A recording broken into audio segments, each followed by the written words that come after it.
कहते हैं कि जैसे वो बिल्ली के बच्चे जो थे आवे में, और बिल्ली चारों तरफ रो रही थी, हाहाकार मचा रही थी, उधर से प्रहलाद भगत भी एक ऐसे पिता का जन्मा था जो कति नास्तिक और खुद भगवान बना बैठा था। लेकिन वो पिछले संस्कार का बालक था, कभी इसी जन्म में उसने भक्ति की थी। वो भक्ति की अब तभी तक कसक उसमें थी। राक्षस परिवार में भी जन्म लेकर उसमें भक्ति की आस्था थी। तो पिछले जन्म का पुण्यकर्मी प्राणी था, और उस पिछले पुण्य से ही उसकी कबीर परमात्मा ने ही नरसिंह रूप धारण करके उसकी मदद की थी। इन विष्णु वैष्णु का ब्योंत नहीं था। अब धीरे धीरे आपके प्रकाश में आएगी सारी कहानी। अभी तेने मूर्ख बना रखा था हमने, सिर्फ एक सटोरी सी बना के छोड़ दी थी, कथा सुना दी थी। प्रहलाद को क्यों बचाया, अन्य को क्यों नहीं बचाया कभी ऐसा? और यहाँ सबको बचाएंगे जो जो नाम ले रहे थे, आप तारे सामने दिखा दूंगा कितने रक्षा कर रहे परमात्मा, पल पल में कर रहे हैं। ऐसी ऐसी दुर्घटना सुनाते हैं बच्चे, ऐसी ऐसी परिस्थितियों में परमात्मा मदद करते हैं। अब प्रत्येक के साथ कर रहा है। वो पिछले जन्म के थे, अब ताजे और बना दिए हमने, अब इनसे भी साथ होगा भगवान, इनके प्रतिफल भी आपको देना शुरू कर देगा।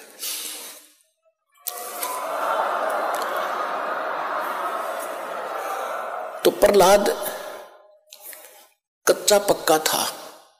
प्रहलाद के पिता ने बचपन से तो भगवान की भक्ति करता था, लेकिन विष्णु का पुष्प जैसे भी सुना ज्ञान किसी ऋषि से, नारद जी ने उसको गर्भ में शिक्षा दे दी थी, जो वो गर्भ में था मां के। उसके आधार से वो विष्णु जी का पुजारी बन गया। और विष्णु का दुश्मन हिरण्यकशिपु, उसका पिता, उसने ब्रह्मा की भक्ति करके शक्ति प्राप्त कर ली, थोड़ी बहुत सिद्धि शायद उस हल्दी की गांठ से पंसारी बन गया कि मैं ही खुदा हूं, सुबह मरूं ना शाम मरूं, आशीर्वाद ले लिया, पशु से मरूं ना पक्षी से मरूं, अमर मान लिया अपने आप को।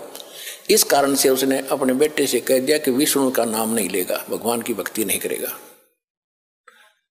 अब वो कुछ उसको क्या किया कि एक सांडा और मुर्का नाम के दो भाई थे ब्राह्मण, वो आचार्य थे, गुरु थे, जो उस प्रहलाद को और वहां के अन्य ब्राह्मणों के बच्चों को पढ़ा करते। ये खुद भी ब्राह्मण था, हिरण्यकशिपु। तो प्रहलाद को उनके पास भेज दिया कि तुम इनको पढ़ाओ और मेरे को भगवान इसके अंदर जचाओ। तो उस समय प्रहलाद कच्चा पक्का सा हो रहा था कि भी हो सकता, ये भी हो सकता। रोज देखो, एक झूठ ने 100 बार सुन ले तो वह सच्ची सी बन जाती है। इसी स्थिति में परमात्मा ने उसको फिर दृढ़ करना था। वो बिल्ली रो रही थी और कुमारी भी रो रही थी, और प्रहलाद उसी रास्ते से अपने गुरु उस पाठशाला में जा रहा था, सांडा मुर्का वाली पाठशाला में। जब वह माई रो रही थी, बिल्ली का तो उसने नहीं ध्यान दिया क्यों रो रही है। उस कुमारी से पूछा कि माई क्यों रो रही हो आप, बताओ। उसको पता था राजा का लड़का है, बताऊंगी कि महाराज मेरे से गलती बन गई और इस बिल्ली के बच्चे अंधेरे में और किसी मटके में चले गए कच्चे में, अब इसमें आग भयंकर लग गई है, आग चल पड़ी है। पहले कहते हैं ये जो आवा था 1 महीने में पका करता था, और फिर क्या हुआ तो उसने बताया कि 1 महीने तक कभी को छेड़ नहीं सकता, इतनी अग्नि होती है इसमें। तो माई ने, उस प्रहलाद ने पूछा फिर आप कैसे रक्षा करोगे? कि भगवान करेगा, अब मनुष्य नहीं कर सकता, अब जीव नहीं रक्षा कर सकता, अब तो राजा भी नहीं कर सकता। राजा मान ले सैनिकों को बुला कर मटके तो बुझा सके, मटके निकाल सके, लेकिन वो तो मर लेंगे, इतने एक का जल में मर जाएंगे वो बेचारे, तो भगवान ही बचा सकता है।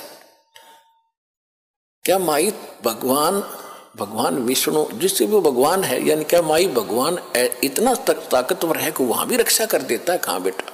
हाँ महाराज, परमात्मा इसीलिए कहते हैं। कहने लगा माई जब तुम ये आवा तुम्हारा पक जावे, तो उसने पूछा क्या तुझे विश्वास है माई कैसा होगा? कहा मुझे पूरा विश्वास है अपने भगवान पर।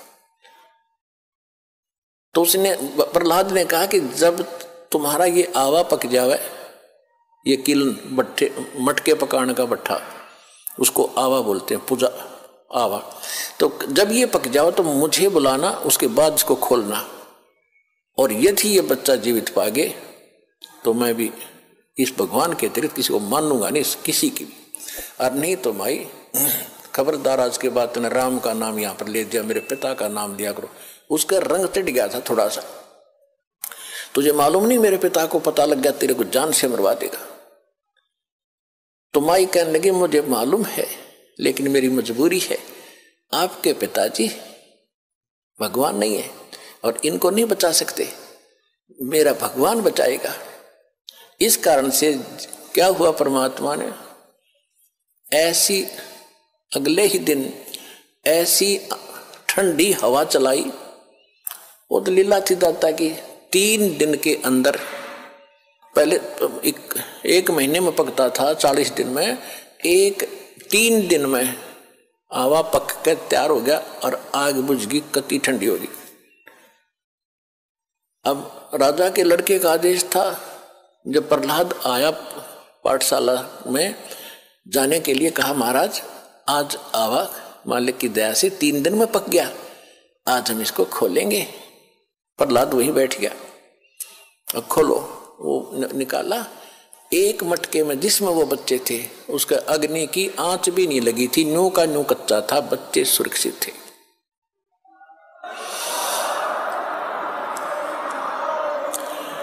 तो उस दिन से प्रहलाद को दृढ़ विश्वास हो गया कि सचमुच भगवान ही कर सकता था, मेरा पिता यहाँ कोई का कोई रोल नहीं था, तो बेसिक राजा है और बेसिक ये भगवान कहता। तो उसके बाद सांडा मूर्खा को भी उसने कह दिया था कि गुरुदेव आप गलत गाइड कर रहे हो, मेरा पिता भगवान नहीं है, भगवान तो भगवान ही होता है, मैं उसी की भक्ति करूंगा। उसके बाद फिर पिता पुत्र की ठनगी थी, हाय हाय।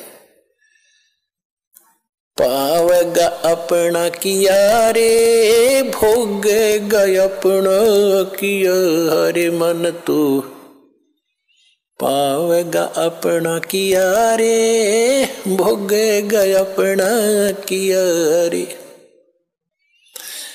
प्रहलाद पैज परवान करी है, धर नरसिंह अवतारे। प्रहलाद पैज परवान करी थी, धर नरसिंह अवतारे। दीन दयाल दया कर उतरे, एरना कुछ उदर वेदारे, मन तू पावेगा अपना किया रे, भोगेगा अपना किया रे। गरीबदास साहिब जी को परमात्मा कबीर जी मिले थे, गांव छुड़ानी, जिला झज्जर, हरियाणा में। ये किसान थे, जाट थे, खेतों में बहुत बड़े लैंड लॉर्ड थे, 1500-1600 एकड़ जमीन थी और वहां अपने ही खेतों में पाली गए हुए थे, गौवें चरा रहे थे। वहां सतलोक से परमात्मा अपने विधान अनुसार कबीर जी जिंदा महात्मा के रूप में आकर उतरे थे। वहां एक कंवारी गायों का दूध पिया था दाता ने, कबीर भगवान ने अपने आशीर्वाद से कंवारी गाय ने दूध दिया बछिया ने, और वो पिया था, वहां का दूध नहीं पिया था। फिर गरीबदास जी को प्रथम मंत्र देकर सतलोक लेकर गए थे, सारा कुछ दिखा के गरीबदास जी को वापस छोड़ा था, पूरे ज्ञान योग से परिपूर्ण कर दिया था। तब उसने कहा था कि प्रहलाद पैज परवान करी। प्रहलाद ने तो दृढ़ता कर ली थी, प्रतिज्ञा कर ली थी कि मैं भगवान की भक्ति करूंगा, हिरण्यकशिपु की नहीं करूंगा। बाप तो है लेकिन भगवान नहीं है। कहते उसकी जो पैज थी, प्रतिज्ञा थी, उसको परवान करना यानी उसको सिरे चढ़ाया, उसकी रक्षा की, उसको सफल बनाया। और दीन दयाल कबीर भगवान दया कर उतरे, वहां से अवतरित हुए ऊपर सतलोक से, और हिरण्यकशिपु उदर विदारे। हिरण्यकशिपु का पेट पाड़ के आंत काट दी बाहर, नरसिंह रूप बना के। अपने आत्मा ये है तत्व ज्ञान। अब धीरे धीरे आपका कत्ती देखो, वो जूठा फेट हो रहा था, वो तो नकली पैंट था, अब ये रेग मार लगा रहा दास साथ में, और ये असली पैंट ही बोगा अपने, और ये कभी नहीं उतरेगा, ये फेड भी ना होता फिर सदा।